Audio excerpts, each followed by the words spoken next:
ಮಂಜು, ನೀರು ತಗೊಬಂದು ಸ್ವಲ್ಪ ಕುಡಿಯೋಕ್ಕೆ. ಹಾಂ, ಓ ತಗೊಬಂದೆ ರೀ. ತಗೊಳ್ರಿ, ಕುಡೀರಿ. ಅಮ್ಮ, ಆವಾಗಿಂದ ನೀರು ಕುಡಿಬೇಕು ಅನಿಸ್ತಿತ್ತು. ಯಾರು ಹೋಗಿ ತೊಗೊಂಬರ್ತಾರೆ ಬಾಟ್ಲಲ್ಲಿ ಅಂದ್ಬಿಟ್ಟು ಹಂಗೆ ಬಂದೆ. ಜಾಸ್ತಿ ಹೋಗಿತ್ತು, ಸಮಾಧಾನ ಆಯ್ತು ಇವಾಗ. ಯಾಕ್ರಿ, ಯಾಕೆ ಇಷ್ಟು ಸುಸ್ತಾಗಿದ್ದೀರಲ್ಲ? ವಯಸ್ಸಾಗಿಲ್ವೇನೆ ಇನ್ನೂ ಚಿಕ್ಕ ವಯಸ್ಸು ಅಂದ್ಕೊಂಡಿದ್ಯಾ? ವಯಸ್ಸಿಗೆ ಬಂದಿರೋ ಮಗಳಿದ್ದಾಳೆ, ಇನ್ನು ಚಿಕ್ಕ ವಯಸ್ಸು ಹಂಗಿರೋಕ್ಕಾಗುತ್ತೇನೋ? ಓ, ನೆನಪಾಯ್ತು ನೋಡಿ, ಮಗಳು ಅಂದಿದ ತಕ್ಷಣ ನೀವು ಅವಳು ಡಿಗ್ರಿ ಫೀಸೇನೋ ಕಟ್ಟಬೇಕು ಅಂತ ಇದ್ಲಲ್ಲ ರೀ, ತಗೊಬಂದ್ರ ಫೀಸು ಕಟ್ಟಕ್ಕೆ? ತಗೊಬಂದಿದ್ದೀನಿ. ಎಲ್ಲಿ ಅವಳು ಕಾಣಿಸ್ತಿಲ್ವಲ್ಲ, ಎಲ್ಲೋಗಿದ್ದಾಳೆ? ಏನೋ ಕಂಪ್ಯೂಟರ್ ಕ್ಲಾಸ್ ಅಂತ ಏನೋ ಹೋಗಿದ್ದಾಳೆ, ಇನ್ನೂ ಬಂದಿಲ್ಲ. ಇನ್ನೇನು ಟೈಮ್ ಆಯಿತು, ಏನು ಬರ್ತಾಳೆ. ಬಂದ ತಕ್ಷಣ ನೆನ್ಪು ಮಾಡು. ಅಲ್ಲಿ ಬ್ಯಾಗಲ್ಲಿ ತಂದು ಇಟ್ಟಿದ್ದೀನಿ, ಕೊಟ್ಬಿಡ್ತೀನಿ, ಫೀಸ್ ಕಟ್ಬಿಡ್ಲಿ. ಇಲ್ಲಾಂದರೆ ಏನು ಮಾಡೋದು? ಹೇಳು, ಕೊಟ್ಬಿಡ್ಲಿ. ಅಮ್ಮ, ತಿಂಡಿ ಆಯಿತಾ? ಏನು ತಿಂಡಿ ಮಾಡಿದ್ವಿ ಇವತ್ತು? ಹಾಂ ಕಿರಣ, ಇವತ್ತು ನಾನು ಏನು ಮಾಡಲಪ್ಪ, ದಿನ ಬೆಳಗ್ಗೆ ತಿಂಡಿ ಮಾಡಿದ್ರೆ ನನಗೆ ದೊಡ್ಡ ತಲೆನೋವಾಗುತ್ತೆ. ಅದಕ್ಕೆ ಇವತ್ತು ಬಿಸಿಬೇಳೆ ಬಾತ್ ಮಾಡಿದ್ ನೋಡಿ, ಬಿಸಿ ಆಗಿದೆ, ಹಾಕೊಡ್ಲಾ?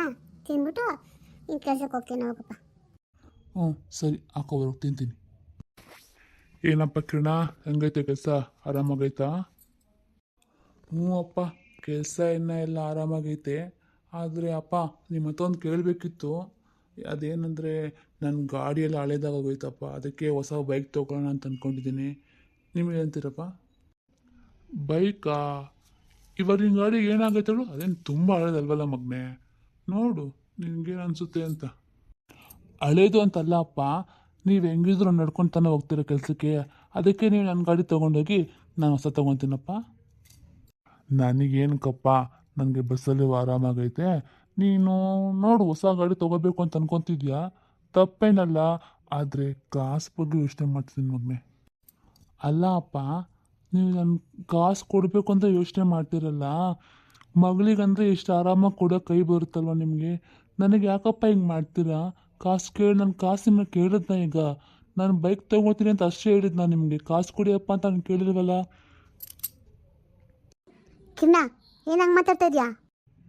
ಅಮ್ಮ, ಹಂಗಲ್ಲಮ್ಮ. ಅಪ್ಪ, ಬೇಜಾರು ಮಾಡ್ಕೋಬೇಡಿ ಅಪ್ಪ. ನನಗೆ ಸರಿಯಪ್ಪ, ಹೋಗ್ಲಿ ಬಿಡಪ್ಪ, ನನಗೇನು ಬೇಜಾರಾಗಿಲ್ಲ. ಸರಿ ಅಂದಂಗೆ, ಯಾವ ಬೈಕ್ ನೋಡಿದ್ಯಪ್ಪ? ಅಪ್ಪ, ಅದು ಹೊಸ ಬೈಕ್ ಬಂದಿದೆಯಪ್ಪ, ರೋನಿನ್ ಅಂತ. ನೋಡೋಕ್ಕೆ ಸೂಪರ್ ಆಗಿದೆ ಅಪ್ಪ. ಒಂದು ಕೆಲಸ ಮಾಡೋಣ, ನಾಳೆ ಭಾನುವಾರ ಅಲ್ವಾ, ಹೋಗ್ಬಿಟ್ಟು ಶೋರೂಮ್ ನೋಡ್ಕೊಬರೋಣ ಇಬ್ಬರು ಹೋಗಿ. ನೋಡೋಣ, ನಿಮ್ಗೆ ಇಷ್ಟ ಆದರೆ ತೊಗೋತೀನಿ, ಇಲ್ಲ ಅಂದರೆ ಇಲ್ಲಪ್ಪ, ನಿಮ್ಗೆ ಇಷ್ಟ ಆಗುತ್ತೆ, ಚೆನ್ನಾಗಿದೆ, ನೋಡ್ಕೊಬಂದು ತೊಗೊಳ್ಳೋಣ. ಏನೇ ಫುಲ್ ಅಮೌಂಟೆಲ್ಲ ಏನೂ ಬೇಡ. ಇವಾಗ ಡೌನ್ ಪೇಮೆಂಟ್ 20,000 ರೂಪಾಯಿ ಕೊಟ್ಟರೆ ಕೊಡ್ತಾರಪ್ಪ. ಅಷ್ಟು ದುಡ್ಡು ನನ್ನ ಹತ್ರ ಇದೆ. ನನ್ನ ಫ್ರೆಂಡ್ ಸ್ವಲ್ಪ ಕೇಳಿದ್ದೀನಿ, ಸ್ವಲ್ಪ ನನ್ನ ಹತ್ರ ಇದೆ. ಅದನ್ನ ಹೋಗಿ ತೊಗೊಬರೋಣ. ಮಿಕ್ಕಿದ್ದು ನಾನು EMI ಕಟ್ಕೋತೀನಪ್ಪ, ಇಲ್ಲ ಅನ್ಬೇಡಿಪ್ಪ ಪ್ಲೀಸ್. ಆಯ್ತಪ್ಪ. ಹೋಗಮ್ಮ, ಹಾಕೋಬರೋಕೆ ತಿಂಡಿ. ಸರಿಪ್ಪ, ಹಾಕೊಬರ್ತೀನಿ ನಾನು ರೂಮಲ್ಲಿ ಹೋಗಿ ತಿಂತೀನಿ ರೀ. ಬೇಜಾರು ಮಾಡ್ಕೊಂಡ್ರಾ ಅವ್ನು ಹಿಂಗೆಲ್ಲ ಮಾತಾಡ್ದ ಅಂತ? ಅದರಲ್ಲಿ ಬೇಜಾರು ಏನು ಬಂತೆ? ಬೇಜಾರೇನು ಇಲ್ಲ, ಸತ್ಯನೇ ಹೇಳಿದ್ನಲ್ವಾ ಅಂತ ಸ್ವಲ್ಪ ಯೋಚನೆ ಮಾಡೋಂಗಾಯಿತು. ಬಿಡು, ಏನು ಮಾಡೋಕ್ಕಾಗಲ್ಲ. ಈಗಿನ ಕಾಲದಲ್ಲಿ ಮಕ್ಕಳು ಏನು ಯೋಚನೆ ಮಾಡ್ತಾರೆ ಅಂತ ಹೇಳೋಕ್ಕಾಗಲ್ಲ. ಆ ಕಾಲ ಇತ್ತು ನಮ್ಮದು. ನಾವು ನಮ್ಮ ಅಪ್ಪ ಅಮ್ಮಂಗೆ 4, 5, 6 ಜನ ಮಕ್ಳಿರ್ತಾ ಇದ್ವಿ. ನಮ್ಗೆ ಯಾವತ್ತೂ ಈ ಥರ ಅನಿಸ್ತಾನೆ ಇದ್ದಿಲ್ಲ, ನಮ್ಮ ಅಪ್ಪ ಆ ಮಗಂಗೆ ಜಾಸ್ತಿ ಮಾಡ್ತಾನೆ, ನನಗೆ ಕಮ್ಮಿ ಮಾಡ್ತಾನೆ, ನಮ್ಮ ಅಕ್ಕಂಗೆ ಜಾಸ್ತಿ ಮಾಡ್ತಾನೆ, ತಂಗಿ ಕಮ್ಮಿ ಮಾಡ್ತಾನೆ ಅಂತ ಯಾವತ್ತೂ ಯೋಚನೆ ಮಾಡ್ತಾರೋ ಇಲ್ಲ. ಆದರೆ ಈಗಿನ ಕಾಲದ ಮಕ್ಳಿಗೆ ಯಾಕೆ ಈ ಥರ ಯೋಚನೆ ಬರುತ್ತೆ? ಅವ್ರ ಮನಸ್ಸಲ್ಲಿ ಇವಾಗ ಇವನು ಹೆಂಗಂತ ಅನ್ಕೊತಿದ್ದಾನೋ, ನನ್ನ ಮಗಳು ಹಂಗೆ ಅನ್ಕೊತಿರ್ಬೋದಲ್ಲ. ನೋಡಿ, ನಮ್ಮಪ್ಪ ನಮ್ಮ ಅಣ್ಣಂಗೆ ಒಳ್ಳೆ ಕೆಲಸ ಕೊಡಿಸ್ತಾ, ಗಾಡಿ ಕೊಡಿಸ್ತಾ ಅಂತ ಅವಳ ಮನಸ್ಸಲ್ಲಿ ಅಂದಿರ್ಬೋದಲ್ವಾ. ಅದೇ ನನಗಿದೇ ಅರ್ಥ ಆಗಲ್ಲ, ಈ ಕಾಲದ ಮಕ್ಳಿಗೆ ಯಾಕೆ ಈ ಥರ ಮನಸ್ಸಲ್ಲಿ ಯೋಚನೆ ಬರುತ್ತೆ ಅಂತ. ಏನೂ ಮಾಡೋಕ್ಕಾಗಲ್ಲ, ಕಾಲಕ್ಕೆ ತಕ್ಕಂಗೆಲ್ಲ ನಡೀತಾ ಇರಬೇಕು.